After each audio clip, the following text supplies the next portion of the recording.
Free agency day one is complete, and that means it is time to crown our winners and our losers of day one of NHL free agency. In the description below, you can find the link to the episode about the winners of day one of free agency, but you are here for the giant losers of free agency, so let's get started. I have 5 teams I am going to crown and place into the losers category, starting with one of the bigger losers of the day, the Boston Bruins, for signing Tanner Jeannot to $3.5 million for 5 years. Tanner Jeannot, who has not been the Tanner Jeannot that we know for many years now. Back in the 2021-2022 season, Tanner Jeannot had 24 goals and 17 assists for 41 points. Then, during his stint with Nashville in the 22-23 season, he had 5 goals and 9 assists. Not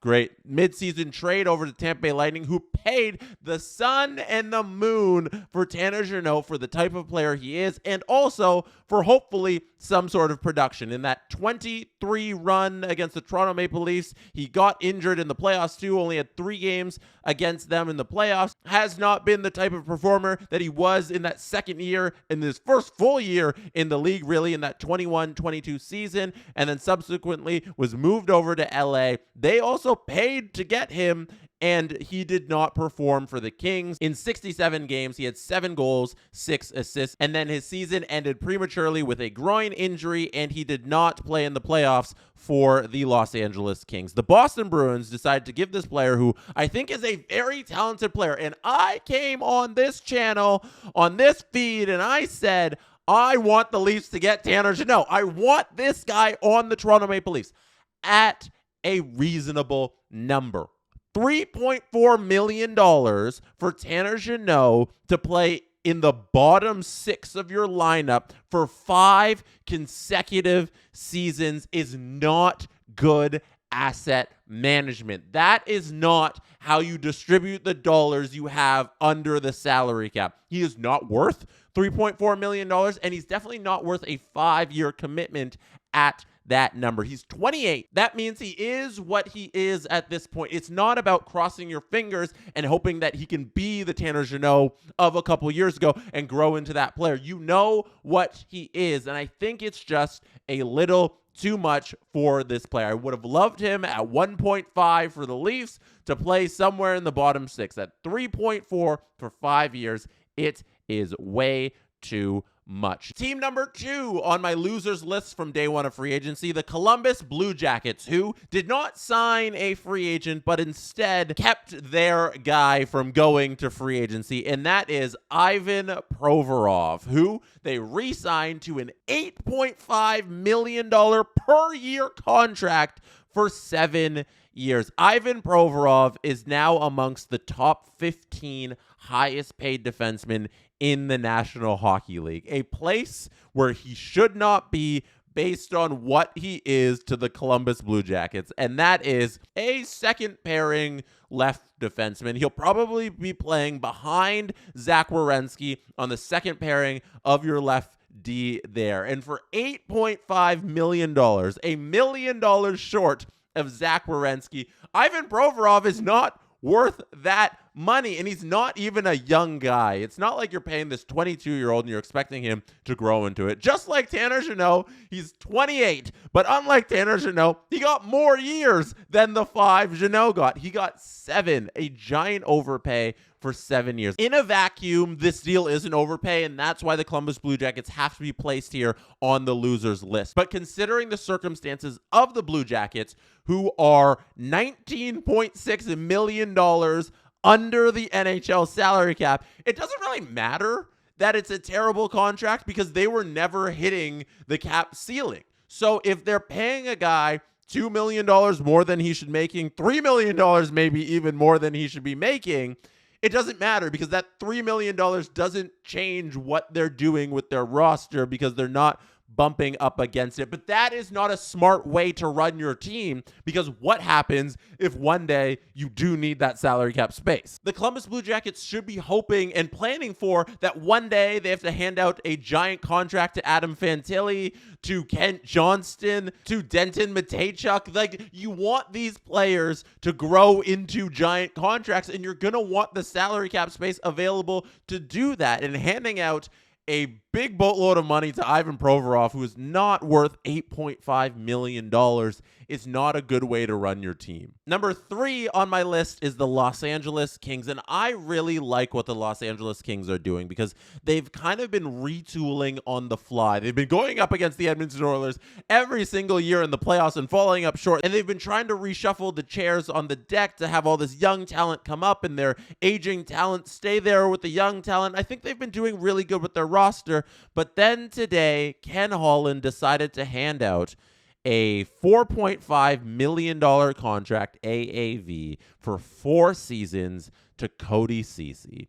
A right-handed defenseman. We all know Cody Ceci shoots right, but we all also know that Cody Ceci is a very disappointing player who's always been put in positions that are far above his skill level. And he had an all right tenure in Edmonton. They went to the Cup final. He played important games. It was good. But then he was shaky in Pittsburgh. His tenure in Toronto for the 1 season he was there, it felt like Cody Ceci was a Leaf for 40 years. He was there for 1 single season, and he still is burned into our retinas forever. His time in Ottawa was underwhelming, and now at $4.5 million, Cody Ceci is going to match his career high in earnings, which is a strange thing to do at this age when he's been in the league for so long, and he's kind of only been Cody Ceci. And that's not a star defenseman. And committing to Cody Ceci for so long speaks to like what this market was for defensemen, especially right shot defensemen. He's big.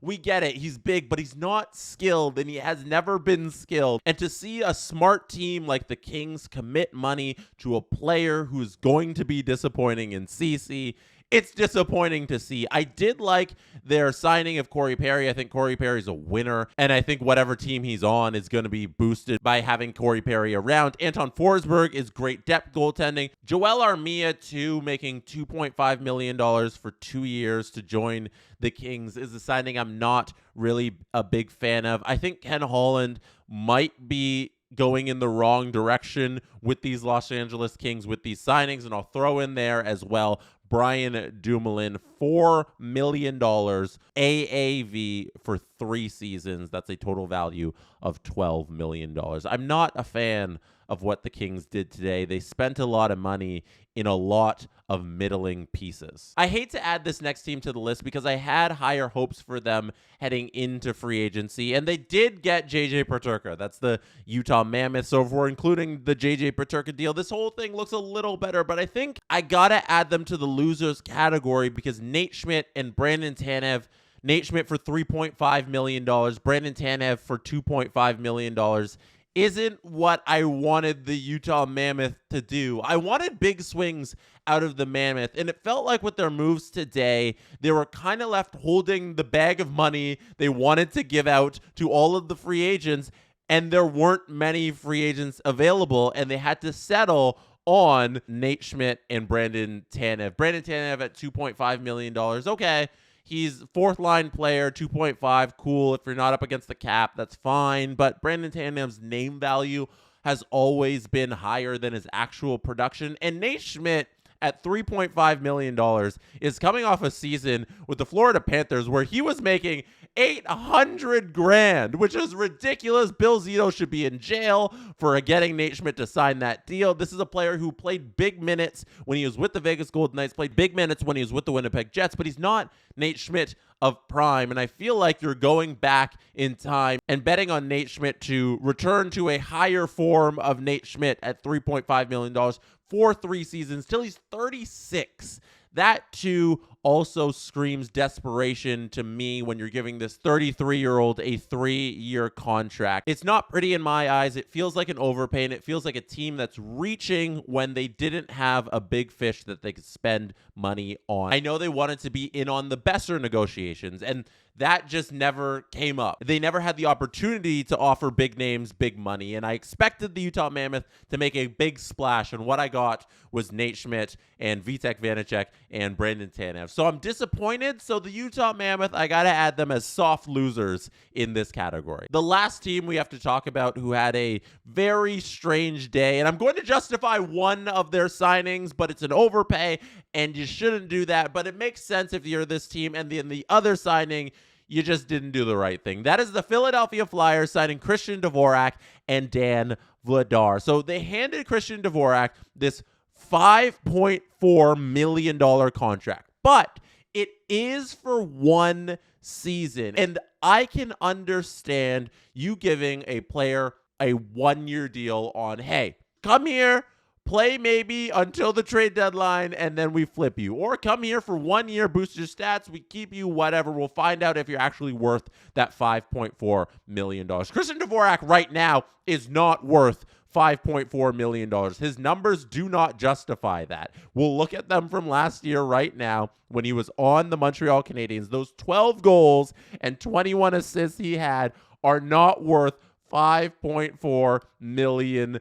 That 12-goal season was his highest goal season since the 2020-21 season, when with the Arizona Coyotes, he had 17 goals in 56 games. And then the year before that, he had 18 goals in 70 games. That's the 19-20 season. Christian Dvorak, a player who's never scored 20 goals in his career, never had a 40-point season, is not a $5.4 million player.